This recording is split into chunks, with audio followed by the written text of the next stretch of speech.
Hello दोस्तों, नमस्कार। मैं ऋषिकेश सर आप सबों को मैथ मैजिशियन विनेश सर के यूट्यूब चैनल पर स्वागत करते हैं।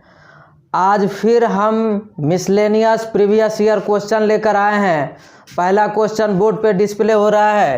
पहला क्वेश्चन ब्लड रिलेशन से, ठीक है। और इस टाइप का क्वेश्चन आपको लगातार हम पिछले 2 क्लास में किए कि आप कम समय में कैसे इसको करें। मेरा उद्देश्य यही है। देखिए, क्वेश्चन नंबर 1 में आपको पॉइंट वाइज दिया गया है। पहला में दिया हुआ है H प्लस जी का अर्थ है कि H जी की माँ है। दूसरा H डिवाइड जी का अर्थ है H जी की बेटी है।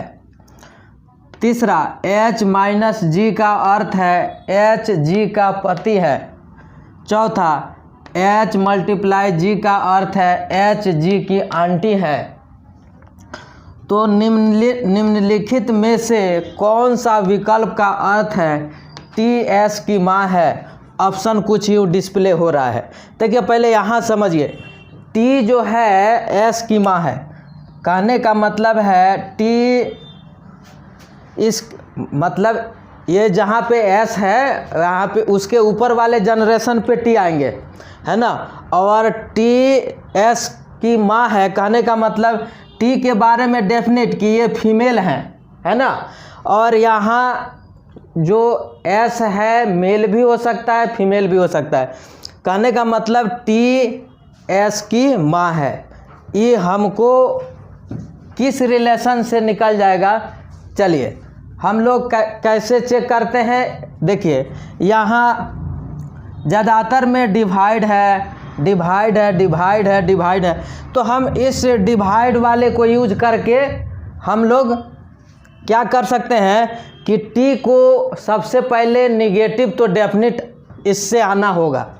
तो देखिए यहाँ पे जैसे ही H डिवाइड G का अर्थ है H जो है G की बेटी है।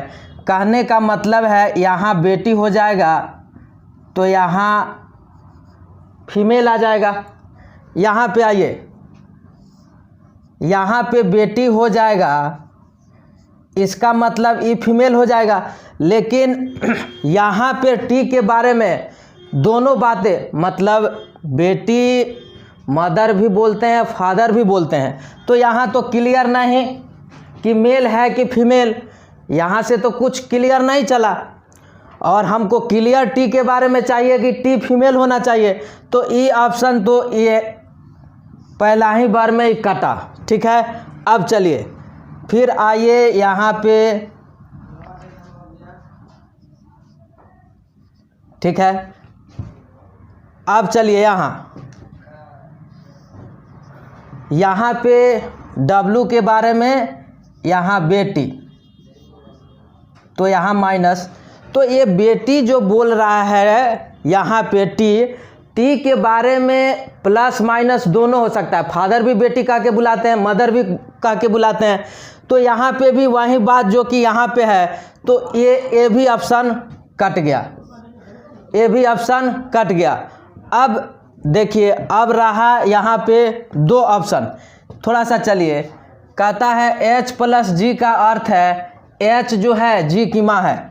कहने का मतलब है इसको माँ बुला रहा है। तो ये हो गया क्या, निगेटिव। लेकिन माँ तो बहन भी बुलाती है, भाई भी बुलाते हैं। यहाँ पे तो जेंडर क्लियर नहीं हुआ, लेकिन आपको क्लियर जेंडर चाहिए, T फीमेल होना चाहिए। इस कारण से ये भी कट गया, बचा एक ऑप्शन C। यही आपका आंसर हो जाएगा। और हम करके भी दिखा देते हैं। अब एक बचा H माइनस जी का अर्थ है H जी का पति है। कहने का मतलब है H जो है जी का पति है, मतलब जी का ये पति है। तो ये दोनों हस्बैंड वाइफ हो गए कि नहीं है, मतलब दोनों कपल है। बात समझिएगा, यहाँ से क्लियर है दोनों का जेंडर। H जी का पति है, कहने का मतलब H मेल है जी फीमेल है, मतलब दोनों का जेंडर यहाँ पे क्लियर है, मेल फीमेल दोनों हस्बैंड वाइफ हैं। तो यहाँ पे देखिए, इसका मतलब है यहाँ पे जो टी है इसको पति कह के बुला रहा है डब्लू को, तो ई प्लस हो जाएगा तो ई माइनस हो जाएगा। तो यहाँ पे तो क्लियर जेंडर हो गया ना, तो वही चीज़ कर रहा है, एक ही ऑप्शन में क्लियर जेंडर आया टी के बारे में, फीमेल। अब देखिए ई इसको पति कह के बुला रही है डब्लू को, तो पति की बेटी, पति की बेटी बेटी, तो कहने का मतलब ई जो है इसकी माँ हो जाएगी ना। तो यही पूछा है कि टी एस की माँ है, इसमें से कौन सा विकल्प है, तो ऑप्शन सी। ठीक है, चलिए next question, question number 2। Question number 2 भी ब्लड रिलेशन से है, लेकिन आपको देखिए कैसे पूछा है। प्रश्न दे दिया राजन का सुंदर से क्या संबंध है। अब कथन दे रखा है, पहला कथन राजन की बहन शारदा है, दूसरा कथन शारदा के पिता का नाम सुंदर है। अब ऑप्शन देखिएगा कैसे दिया हुआ, या तो कथन 1 या 2 पर्याप्त है, मतलब इस प्रश्न का आंसर देने के लिए। बी ऑप्शन में है केवल कथन 1 पर्याप्त है, सी में है कथन 1 और 2 दोनों पर्याप्त है, डी में है केवल कथन 2 पर्याप्त है। और यह question RRB group D exam 2018 में पूछा है। सबसे पहले देखिए राजन का सुंदर से संबंध चाहिए, तो पहला कथन राजन की बहन शारदा है, तो इसमें कहीं सुंदर आया क्या, तो इससे तो दे नहीं पाएंगे। दूसरा पढ़ते हैं शारदा के पिता का नाम सुंदर है, हाँ, इस दोनों को अगर आप कंबाइन कर दें तो राजन का सुंदर से संबंध आप बता दीजिएगा। ठीक है, तो आपको आंसर क्या हो जाएगा, कथन 1 और 2 दोनों पर्याप्त है इसको आंसर देने के लिए। ठीक है, आंसर हो जाएगा सी। लेकिन देख लीजिए कैसे, कहने का मतलब राजन की बहन शारदा, आर से, राजन को आर से हम डिनोट किए, शारदा को एस से डिनोट किए, इसको प्लस से डिनोट किए, इसको माइनस से डिनोट किए। ठीक है, अब शारदा के पिता का नाम सुंदर है, तो इसके ऊपर वाले जनरेशन में आएंगे सुंदर, और सुंदर पिताजी हैं प्लस हो जाएंगे। ठीक है, तो अब बताइए कि राजन का सुंदर से मतलब राजन कौन है सुंदर का, तो ये देखिए शारदा पुत्री है, पुत्री, और ये पुत्र हुआ क्योंकि राजन इस शारदा को बहन कह के बुला रहा है। तो राजन कौन है सुंदर का, तो राजन पुत्र है सुंदर का। ठीक है, आप कैसे बताएं, दोनों कथन के हेल्प से बताएं। ठीक है, तो इस कारण से आंसर सी हो जाएगा। चलिए next question, question number 3। Question number 3 direction and distance है। अनन्या पूरब की तरफ 3 किलोमीटर की दूरी तक चलती है, फिर दाईं ओर मुड़ जाती है और 1 किलोमीटर तक चलती है। अब वह अपनी प्रारंभिक स्थिति से किस दिशा में है। ऑप्शन ए दक्षिण पूर्व, ऑप्शन बी उत्तर पूर्व, ऑप्शन सी दक्षिण पश्चिम, ऑप्शन डी उत्तर पश्चिम। और यह question RRB group D exam 2018 में पूछा है। सबसे पहले एक स्टैंडर्ड डायग्राम जो डायरेक्शन का होता है उसको हम दिखा देते हैं। सबसे आपको टॉप पे नॉर्थ को डिनोट करते हैं, और यहाँ नॉर्थ हो जाएगा तो इसके अपोजिट साउथ हो जाएगा, और NESW क्लॉकवाइज में बैठा हुआ होना चाहिए। NESW clockwise always. ठीक है, ये ऑलवेज जो है यहीं ऑर्डर होगा। अब देखिए यहाँ पे जो एकदम मिडिल में जो डायरेक्शन डिनोट करेगा नॉर्थ ईस्ट हो जाएगा, यहाँ पे जो डिनोट करता है नॉर्थ वेस्ट डिनोट करता है, यहाँ पे जो डिनोट करता है साउथ वेस्ट डिनोट करता है, और यहाँ पे जो डिनोट करता है साउथ ईस्ट डिनोट करता है। तो यह जो है स्टैंडर्ड डायग्राम है डायरेक्शन का। ठीक है, अब आपसे चलिए कहा है अनन्या पूरब की तरफ 3 किलोमीटर दूरी तक चलती है। मान लीजिए या कोई इनिशियल पॉइंट है यहाँ से 3 किलोमीटर, मान लीजिए इतना डिस्टेंस को हम 3 किलोमीटर मान के चलते हैं। ठीक है, कहने का मतलब है पूरब की तरफ। अब इसका मुंह पूरब की तरफ है, तो इसका जो दाहिना है मतलब आपके या जैसे किसी व्यक्ति का मुंह पूरब की तरफ होगा तो राइट हम डिनोट कर रहे हैं इधर हो जाएगा, लेफ्ट उसका। अब देखिए क्या बोला, फिर दाईं ओर मुड़ जाती है और 1 किलोमीटर तक चलती है। अब यहाँ से दाईं ओर इस डायरेक्शन में आई और 1 किलोमीटर तक चलती है। ठीक है, अब वह अपनी प्रारंभिक स्थिति से, कहने का मतलब है प्रारंभिक स्थिति तो यही है ना, तो यहीं देखिए अपनी प्रारंभिक स्थिति से वह किस दिशा की ओर है। तो यहाँ पे देखिए अपने प्रारंभिक स्थिति पे आ जाइए। एक देखिए यहाँ एन, इसको डिनोट कर दीजिए ESW क्लॉकवाइज।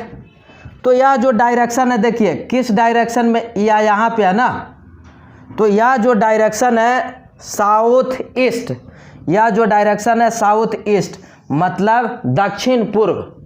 दक्षिण पूर्व कहने का मतलब अपनी प्रारंभिक स्थिति से किस दिशा में है, तो अपनी प्रारंभिक स्थिति से यही है इसका प्रारंभिक स्थिति, जिसको इनिशियल पॉइंट बोलते हैं, इनिशियल पॉइंट या इनिशियल पोजीशन। तो यहाँ से यह जो है ना यहाँ पे पहुँची है वह किस डायरेक्शन में है, साउथ ईस्ट मतलब दक्षिण पूर्व। दक्षिण पूर्व ऑप्शन नंबर ए। ठीक है, चलिए क्वेश्चन नंबर 4। क्वेश्चन नंबर 4 भी डायरेक्शन एंड डिस्टेंस है। सूर्य पूर्व दिशा की ओर मुंह करके खड़ा है, फिर वह दक्षिणावर्त दिशा में 45 डिग्री घूमता है और उसके बाद वामावर्त दिशा में 135 डिग्री और उसके बाद फिर से दक्षिणावर्त दिशा में 90 डिग्री घूम जाता है। उसके सामने कौन सी दिशा होगी? ऑप्शन ए दक्षिण, ऑप्शन बी पश्चिम, ऑप्शन सी उत्तर, ऑप्शन डी पूर्व। और यह question RRB group D exam 2018 में पूछा है। सबसे पहले देखिए कि दक्षिणावर्त दिशा में टोटल कितना डिग्री घूमा। देखिए दक्षिणावर्त दिशा में 90 डिग्री घूमा और एक बार देखिएगा यहाँ दक्षिणावर्त दिशा में 45 डिग्री घूमा। तो दक्षिणावर्त दिशा में 19 और 45 को जोड़ेंगे, 90 और 45 को, तो 135 हुआ। मतलब जितना दक्षिणावर्त दिशा में घूमा है उतना ही वामावर्त दिशा में घूमा है 135 डिग्री। मतलब 90 डिग्री और 45 को ऐड किया है तो 135 डिग्री आया। और वामावर्त दिशा में भी 135 डिग्री घूमा। कहने का मतलब जितना दक्षिणावर्त दिशा में घूमा उतना ही वामावर्त दिशा में घूमा। मतलब जहाँ वो देख रहा है वहीं देखेगा, माने जितना दक्षिणावर्त दिशा में घूमा उतना ही वामावर्त दिशा में घूम गया, तो फिर वहीं पोजीशन पे आ गया जहाँ इनिशियल पोजीशन पे है। अब देखिए इसको समझ लीजिए, यहाँ पे 2-3 चीज़ बात हम आपको बताएंगे। दक्षिणावर्त दिशा मतलब इसको क्लॉकवाइज डायरेक्शन बोलते हैं। दक्षिणावर्त दिशा को क्लॉकवाइज डायरेक्शन, क्लॉकवाइज डायरेक्शन। तो क्लॉकवाइज डायरेक्शन में जो एंगल क्रिएट होते हैं वह एंगल निगेटिव क्रिएट होता है, ध्यान से देखेंगे। ठीक है, अब आइए वामावर्त दिशा, जिसको बोलते हैं एंटी क्लॉकवाइज डायरेक्शन।